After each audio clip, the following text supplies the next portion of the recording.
If you want to take the island, you got to burn your boats.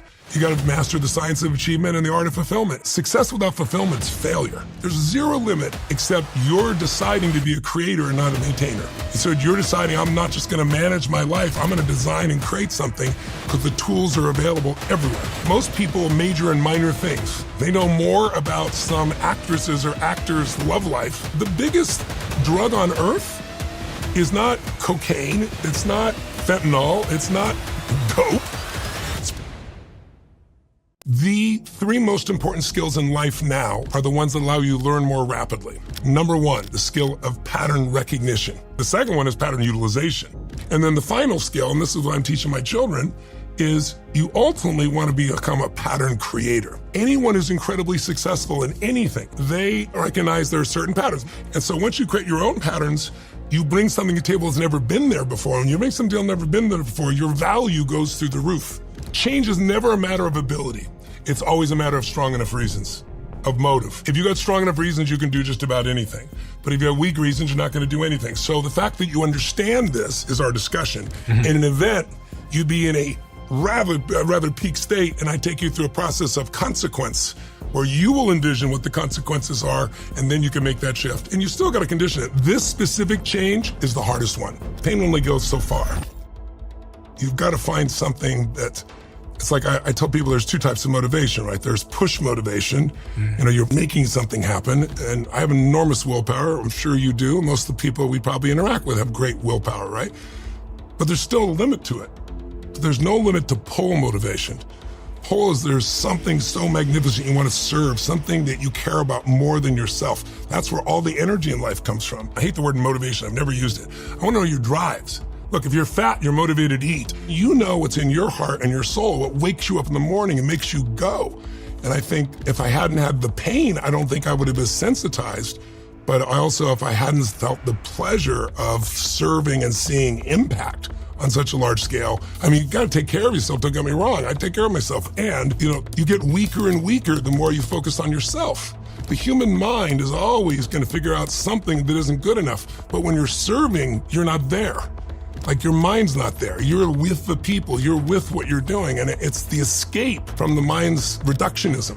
The secret to life is to find something you care about more than yourself that gives you that pull motivation, and then you're never gonna lack for energy, you're never gonna lack for passion, you're never gonna lack for anything. I need to lose weight. I'm gonna do it. I'm gonna go on a diet. I'm gonna work out. Am I gonna do it? No. You're fighting it. I'm not in the state to do it. Now, most people are trying to figure out what to do. And there's nothing wrong with that, but it's the wrong sequence. Most people, if they want to have a breakthrough, they want to change their body, want to change their life, they look for how to do it. And that's natural, but it's the absolute wrong order. Why are so many people overweight in this country? Like 60% of the population is overweight. How is that possible? Is it because what it takes to be fit and strong is so incredibly complex? No. Only the 1% knows? No. It's super expensive? No. You have to work not to know what to do. So the how is not the problem. I say strategy, story, state. That's how you have a breakthrough. Yes, I'm a strategist. The right strategy can save you 10 years. I love that. It's fun. But if I start with a strategy, you'll listen and go, yeah, that's cool, and you won't do it. The real problem is the story you have. The story you have is, I've tried everything. The story you have, nothing works. The story has, all the good ones are gone, and I'm gay and they're not, or they're gay and I'm not. The story is the belief you've told yourself over and over, because belief is the invisible force that controls everything in your life. I've trained my brain, when I say go, we go.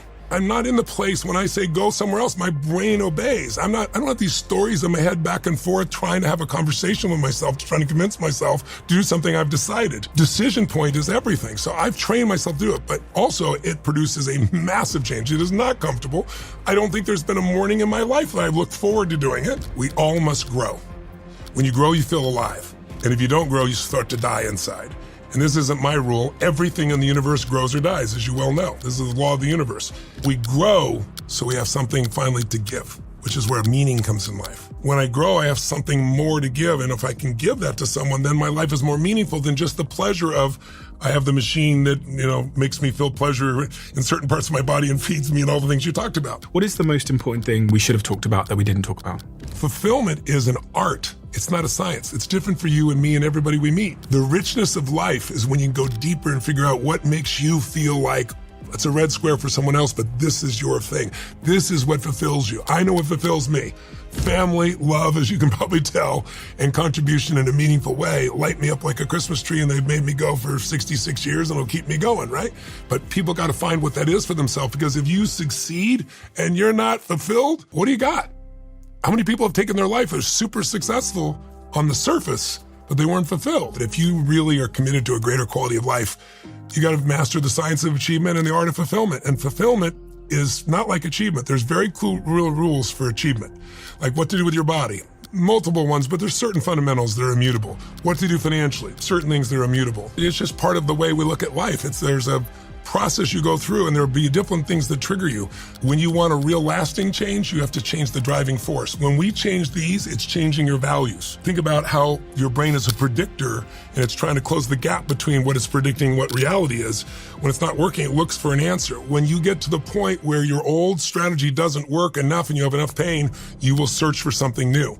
And if at that time we can give you something that actually works, you'll grab it. It's like if you're drowning in a sea of confusion and I throw you a life raft, you're not going to go, I don't like the color. You know, you're going to grab a hold and it comes into your unconscious. And the last thing I'd say about that is, it's also about going beyond your conscious mind. If you ever try to do something and then sabotage yourself, it says consciously you wanted one thing, subconsciously another. I believe all lasting change happens in an altered state. There are millions of things you can focus on, but you don't experience life. You experience the life you focus on. And most of us are distortion, deletion creatures. Our brains don't take it all in consciously. It's too much. So our brains delete things, we distort things, we generalize things so we can make it through our lives. And so if you don't control your focus, you react. The thing that changed my whole life, the single event, was a knock on the door on Thanksgiving, and there's this tall guy standing there with 2 bags of groceries, one in each hand, and at his feet, he had an uncooked frozen turkey in a pan, you know? And he went and slammed the door on the guy. And that day, my dad's focus was on the fact he did not fed his family. It wasn't hard to figure out. He said it over and over again after he slammed the door. And my focus was, wow, there's food. What a concept. You know, I was excited. But the second decision you make every moment, the minute you focus on something, your brain has to figure out, what does this mean? Is this the end or the beginning? Is this person dissing me? Are they challenging me? Are they coaching me? Are they loving me? And whatever meaning you give it produces emotion. And out of that emotion, you make the third decision, what am I going to do? And that day, I know the meaning my dad did. It wasn't just that he didn't feed his family. It's that he was worthless. You know, I can't even feed my family. And he muttered all this stuff continuously. I took that as stranger's care. It completely violated everything I had experienced in my life up until that point. And my brain was like, if a stranger doesn't even want credit for this, and they fed my family on Thanksgiving, I got to care about strangers. And so what I decided to do is someday I'm going to do this for others. And so when I was 17, I went out and I didn't have a lot of money, but I was doing okay. And I went to a grocery store and I told the manager what happened in my life. And I said, I want to feed 2 families. Help me out. Give me a discount. And he gave me 10% off. And I thought, cheap bastard, but I took it.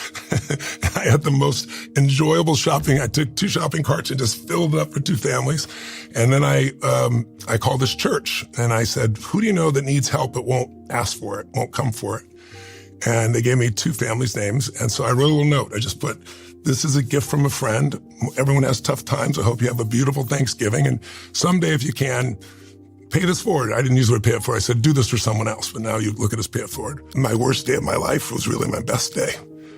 The day that was the most painful to me, because that father is the one he adopted me. I carry his name. That I wouldn't be there that day. I'm a good human being, but you know, would I work as hard as I worked to feed other people? I mean, next year I did 4, then 8, then 12, then I had a little company. I got my employees involved. And I got to 1 million people, 2 million people. And then about 12 years ago, I decided I want to feed 1 billion meals here in the United States in 10 years.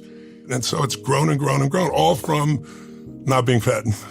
And so I see it as a blessing. I always try to help people say, how could you turn your worst day into your best day? That's when life is really magical. There's a million ways to feel connection and love. Some are positive, some are negative. Some people get connected by their problems. They're always comparing problems. You ever seen 2 people comparing, but I had this, well, you think that's bad. Let me tell you mine. They're arguing over significance and they're connecting through their problems, right? So the biggest drug on earth is not cocaine. It's not fentanyl. It's not dope. It's problems. Because the deepest fear everybody has is they're not enough. And our deeper fear is if we're not enough, we won't be loved. I've never met a human being. I've worked with kings, queens, winners of everything you can imagine, Academy Awards, scientists. There's some point in which you might feel for someone you care about most that you're not smart enough, young enough, old enough, playful enough, something enough. And it is the worst feeling on earth. To feel like you are unloved and worthless is internal death. When you witness certain things in life that are so intense, they alter you. They change you. They change what you value. They change what you make important in your life. What I say to people, you want your life to keep growing, keep putting yourself in new environments. Keep getting around things you're not used to and let something hit you. You know, like people don't know their passions because they keep going and doing the same things. It's like, get around where it's better and see what hits you. And something's going to strike you. Something's going to wake you up. Something is going to make you feel more, desire more, want to give something to life as opposed to just live your life. Because the life you describe to those people is predictable. And when we grow, we get that life cycle, we feel more alive, and then we got something to share, and then we feel meaning, and it's like a virtuous cycle, and life gets better and better.